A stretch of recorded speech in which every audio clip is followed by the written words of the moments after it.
Di pihak kami pembangkang mengatakan bahawa rang undang-undang ini adalah satu rang undang-undang yang berkaitan rapat dengan kedaulatan negara ataupun sovereignty of the state. Oleh sebab itu, perkara-perkara yang dimasukkan dalam rang undang-undang ini adalah cukup penting. Saya ingin menyentuh mengenai dua fasa, iaitu fasa 32 dan fasa 33 yang telah disebut secara sepintas lalu oleh Yang Menteri tadi. Fasa 32 tajuknya adalah kuasa untuk mengecualikan, power to exempt.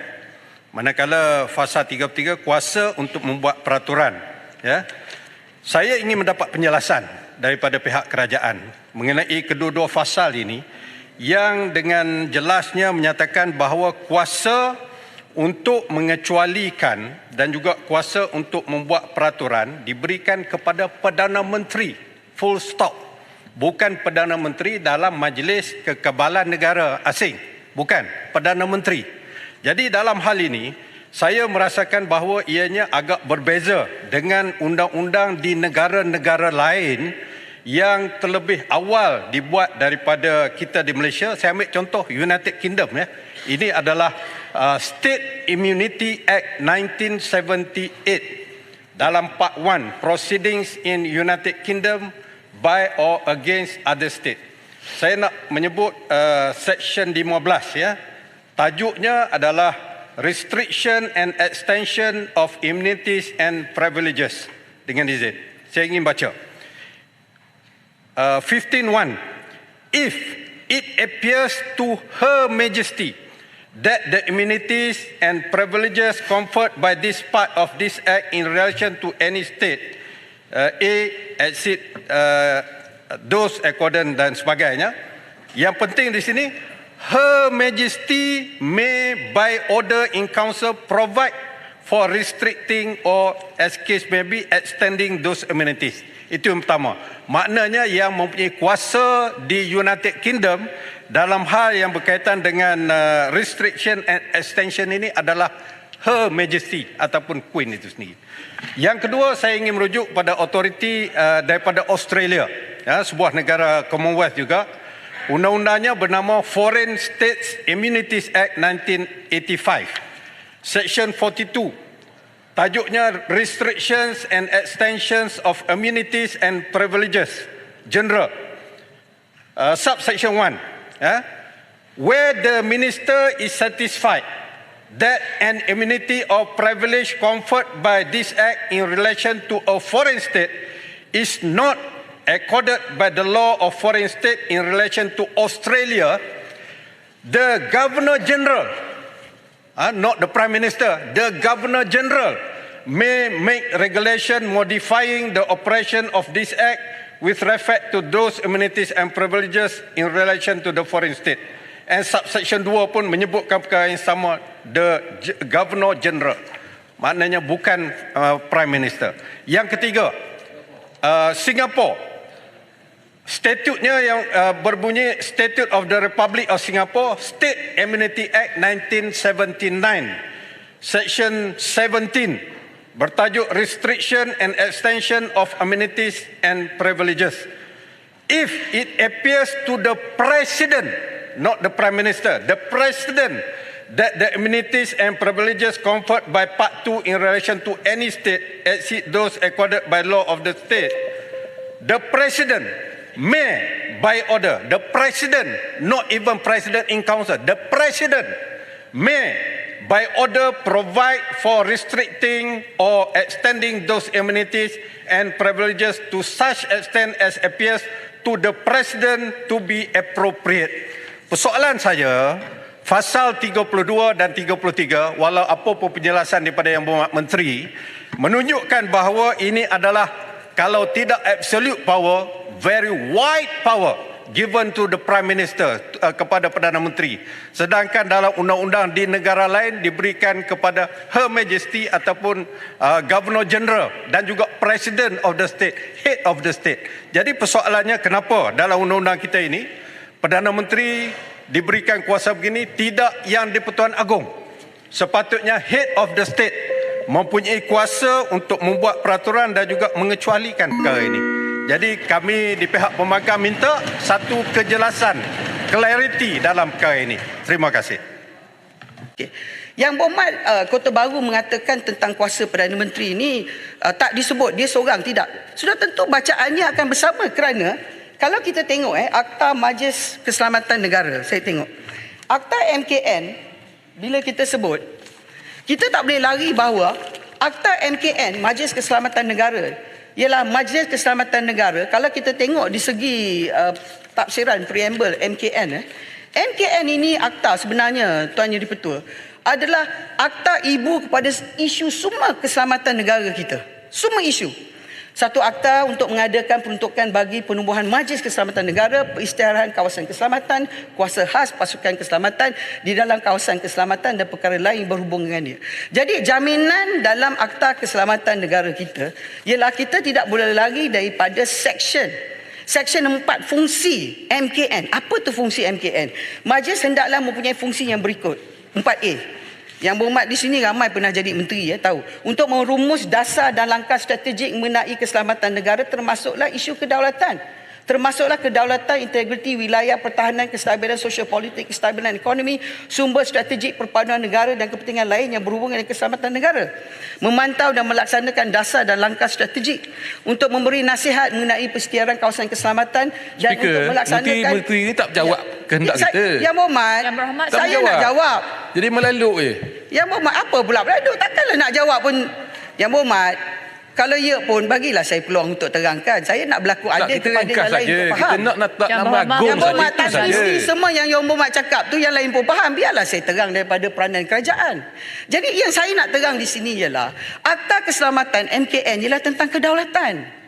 Akta yang kita buat rang undang-undang ini adalah menentukan, kalau kita baca fasa yang saya sebut tadi, yang mana yang Berhormat Kota Baru katakan kuasa hanya Perdana Menteri. Kita rujuk fasa 30.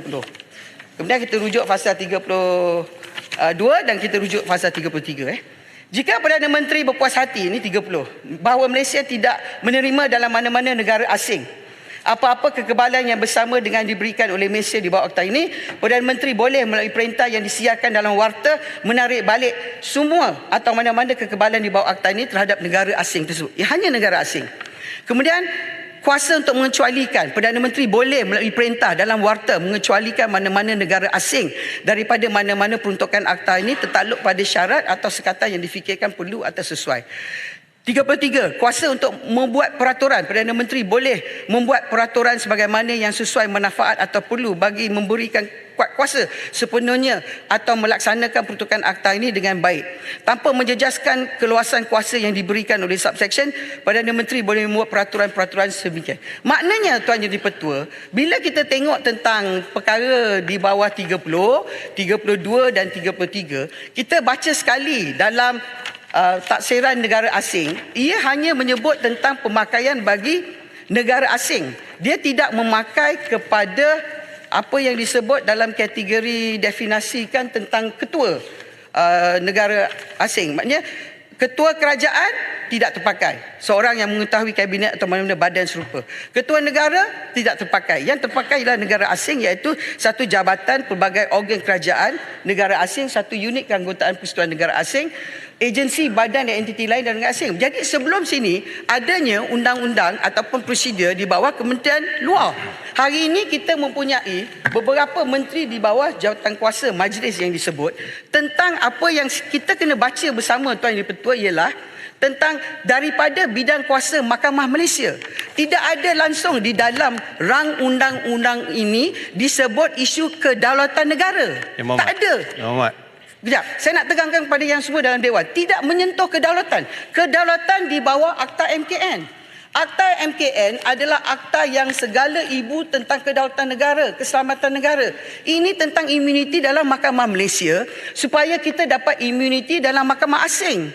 Kejap lagi saya nak jawab pasal sulu kaitan dengan ini. Silakan Kota Baru. Okey, terima kasih Yang Berhormat Menteri. Tadi Yang Berhormat sebut yang dimaksudkan dengan kuasa Perdana Menteri di bawah 32 ataupun fasal 32, 33 itu bermaksud kuasa Majlis Kekebalan Negara Asing. Kalau begitu, apa perlu lagi letakkan kuasa Perdana Menteri? Kalau itu telah menjadi kuasa kepada Majlis Kekebalan Negara Asing itu yang pertama. Yang keduanya Yang Berhormat, saya nak buat sedikit comparison. Tadi Yang Berhormat kata kalau Perdana Menteri tak berpuas hati, itulah tindakannya. Di dalam Akta Foreign States Amenities Act Australia, ini saya betul, dia section 42 subsection 1, dia sebut where the minister is satisfied. Apabila menteri itu berpuas hati, menteri maksudnya Menteri of Foreign Affairs, that an amenity or privilege conferred by this act in relation to foreign state is not accorded by the law. Ini yang penting. Bila menteri berpuas hati, yang perlu membuat regulationnya adalah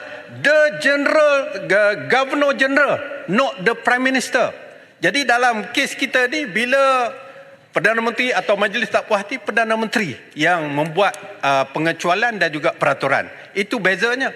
Di Australia ni, bila menteri tak berpuas hati, Menteri of Foreign Affairs tak berpuas hati, yang berkuasa untuk membuat restriction dan juga extension, not the minister, not the Prime Minister, but the Governor General of Australia.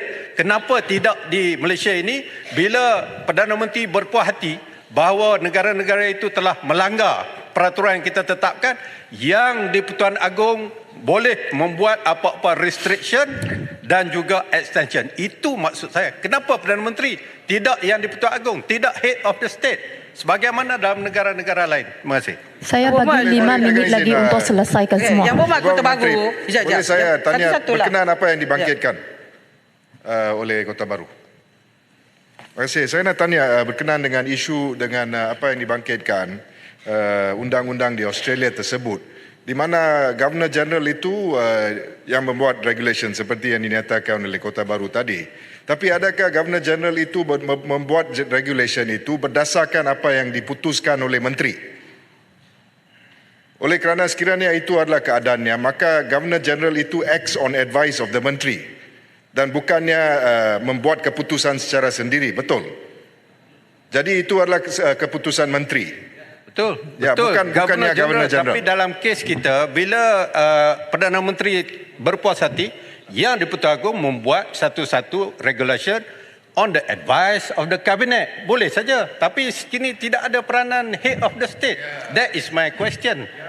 Yang Berhormat Kota Baru, kejap. Yang Berhormat Kota Baru. Anggola. Kejap. Yang Berhormat Kota Baru. Yang Berhormat Kota Baru kena faham bahawa contoh-contoh UK, Canada dan Australia yang Berhormat pakai, dia tak ada majlis. Dia satu orang je buat keputusan. Kita ada majlis. Majlis kita lebih daripada satu orang. Protection yang kita beri lebih banyak daripada Canada, Australia dan juga UK yang mana Yang Berhormat bercakap. Kedua. Okey, Yang Berhormat kata kuasa Perdana Menteri. Saya nak tanya Yang Berhormat, masa Yang Berhormat Menteri Undang-Undang buat pindaan kepada Akta MKN. Yang Berhormat letak dalam Seksyen 18.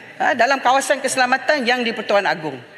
Bila Yang Berhormat tengok dalam Seksyen 18, kuasa Yang Pertuan Agong atas nasihat majlis. Atas nasihat majlis di mana definisi majlis dalam akta keanggotaan majlis termasuk juga Perdana Menteri.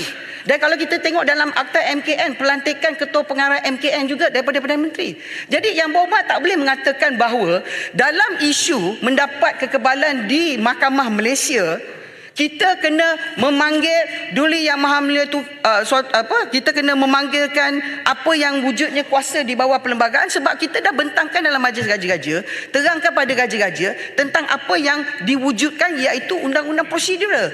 Sebab ini adalah isu pentadbiran. Sebab kalau Yang Berhormat baca pertama dia kata kita nak dapat kekebalan, tetapi Yang Berhormat kena baca sekali tentang penepian kekebalan. Maknanya Yang Berhormat, yang dalam pasal 7, kekebalan sebuah negara itu ada, tetapi boleh diketepikan apabila negara tersebut memasuki transaksi bawah pasal 7, 8 komersial, 9 kontrak kerja, 10 kecederaan diri, 11 harta, 12 harta intelek, 13 syarikat, 14 kapal, 15 cukai, timbang tarikh.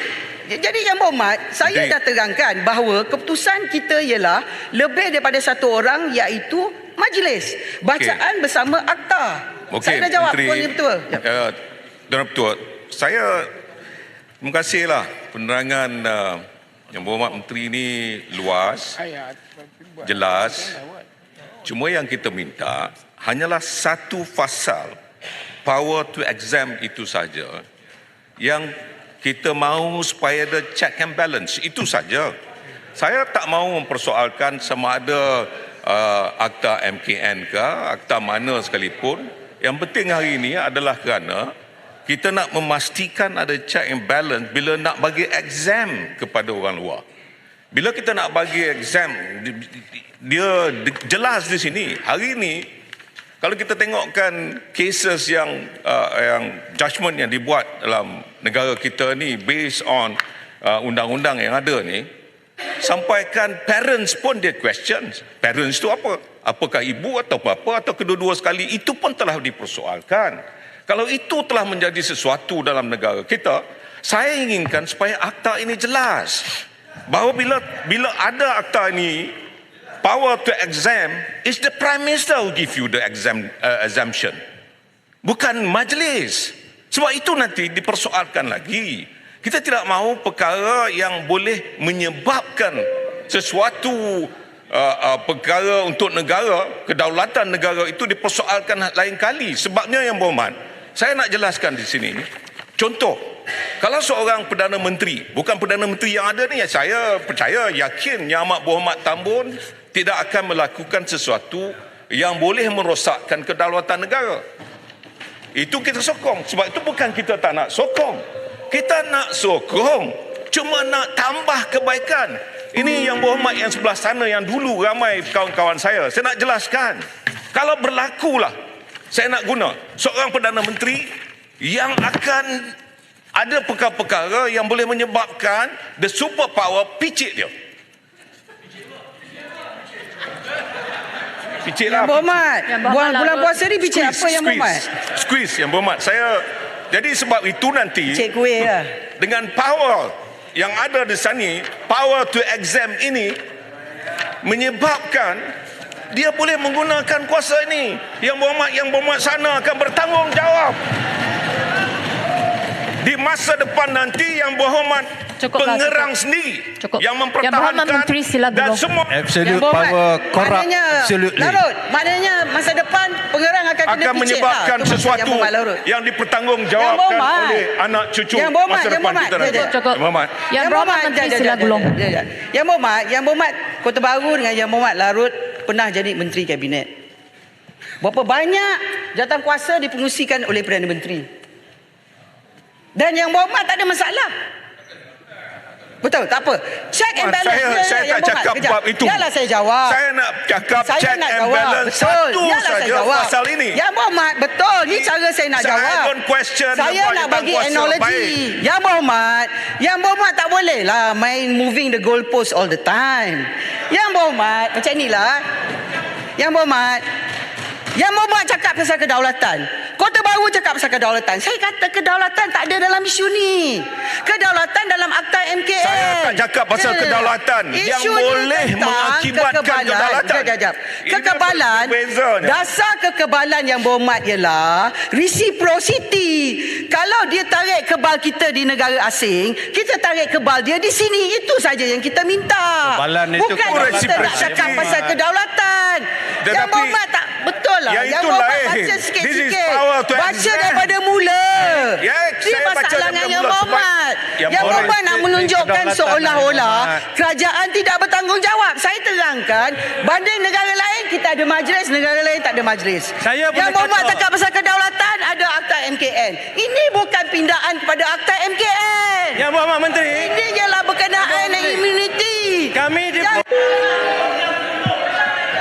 Ahli Yang Berhormat, masa sudah tamat. Bahasa tamat, tapi saya ni nak jawab satu saja sebelum saya duduk. Tak apalah. Itu ialah Yang Berhormat pembangkang. Memanglah kerja Yang Berhormat membangkang. Ini bukan soal pembangkang, Ibu Menteri. Ini bukan soal pembangkang. Ini soal lah, itu kerja Yang Berhormat. Ini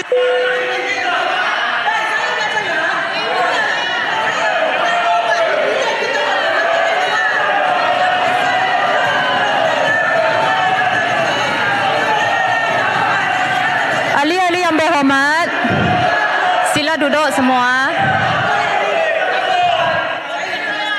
Sebelum saya duduk tak apalah Yang Berhormat macam mana.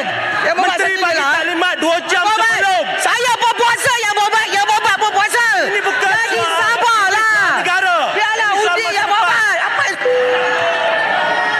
Yang Berhormat, Yang Berhormat Menteri, mereka tak mau dengar penjelasan, jadi kita putuskan sahajalah. Ya? Tapi mereka tak mau dengar. Yang Berhormat, Pasal saya nak cakap Jangan pasal dulu yang terburu-buru. berhormat. Tak apa. Tangguh dia Mereka dulu. satu saja. Jangan terburu-buru. Kalau undang-undang ni tak ada, kita takut apa yang berlaku terhadap Sulu dalam negara kita mungkin berulang kerana negara lain, bidang kuasa lain menganggap negara kita tidak memberi reciprocity Yang Speaker. kepada kekebalan. Itu saja. Okey. Terima kasih Tuan Yang Speaker. Ketua. Terima kasih. Saya tak Yang sempat Speaker, jawab, saya peraturan bagi mesyuarat. jawapan bertulis. Yang lain sila duduk. Ahli-ahli yang berhormat, sekarang saya kemukakan masalah kepada majlis bagi diputuskan. Masalahnya ialah bahawa rang undang-undang ini dibacakan kali yang kedua sekarang. Ahli-ahli yang bersetuju, kata bersetuju.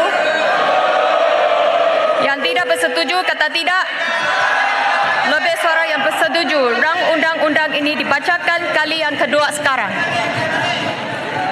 Yang Berhormat Speaker, it is unfair. Saya nak sebut peraturan masyurat 54.1 dan peraturan masyurat 54.2. What is 51, 54.1, 54.2? You read. Kita rujuk rang undang-undang ini, kita faham. Kami nak sokong rang undang-undang ini, tetapi ada penambahbaikan yang perlu dibuat. Klausa-klausa 32 dan 33. Saya minta agar Dewan ini melalui peraturan masyurat 54.1 dan 2 untuk mengangkat rang undang-undang ini ke satu jawatan kuasa terpilih. Kita bincang further. Yang Berhormat, 54.2. Yang Berhormat,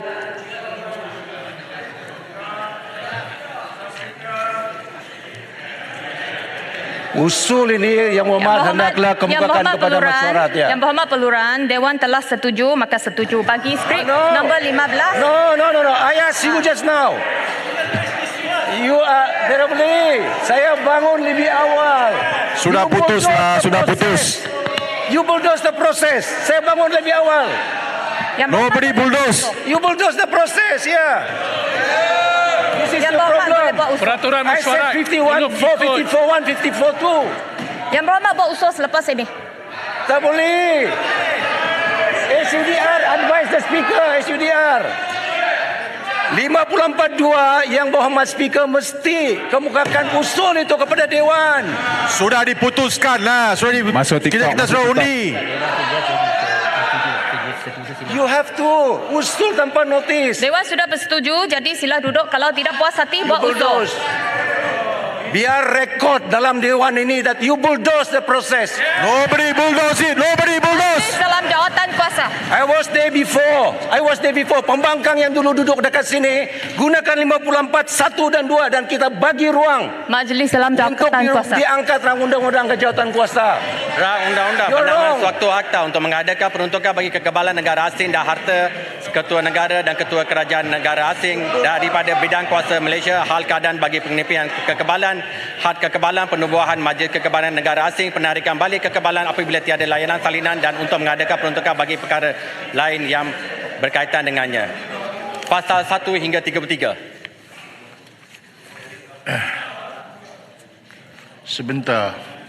Sebentar setiausaha majlis. Allahumma salli ala sayyidina Muhammad.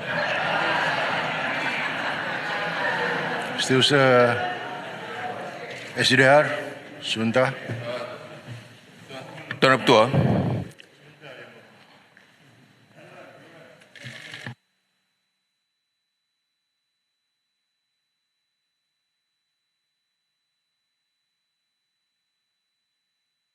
Speaker. Hormat.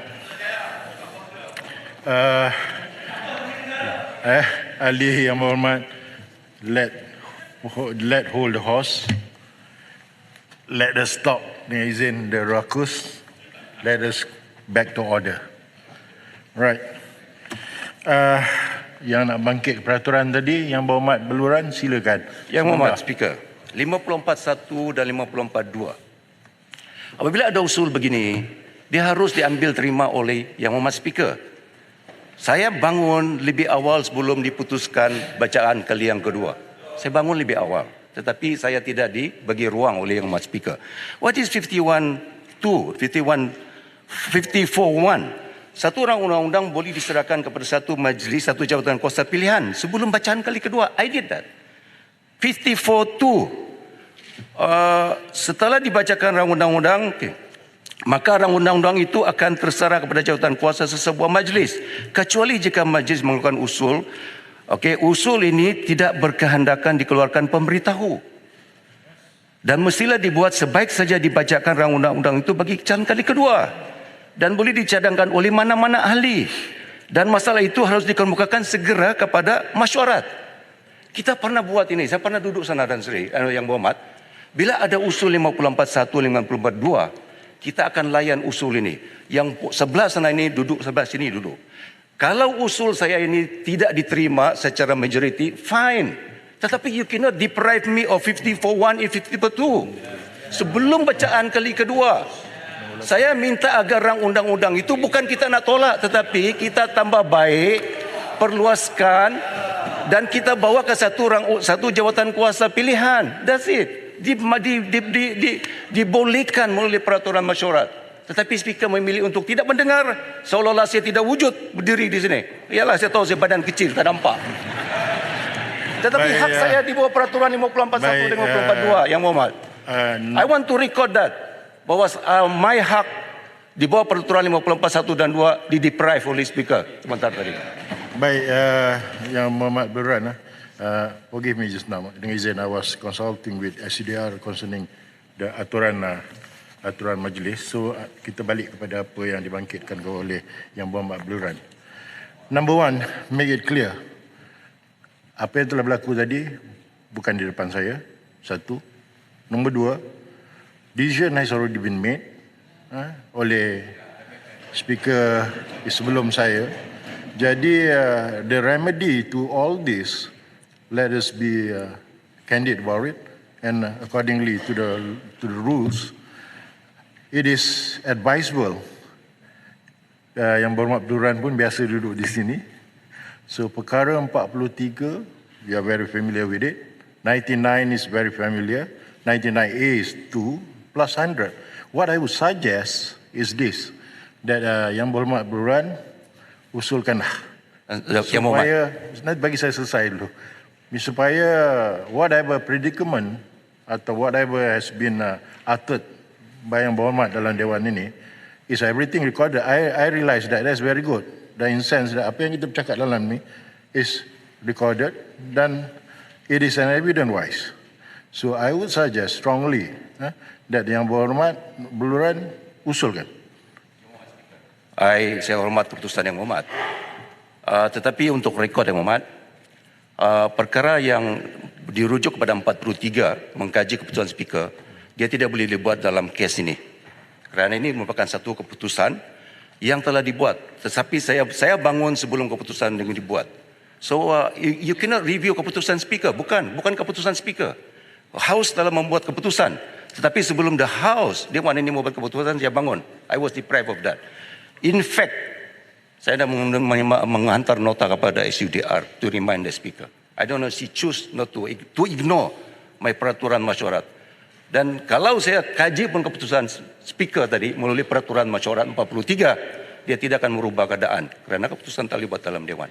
I wanted rang undang-undang ini untuk dirujuk ke satu jawatan kuasa pilihan. That's it. But I was deprived.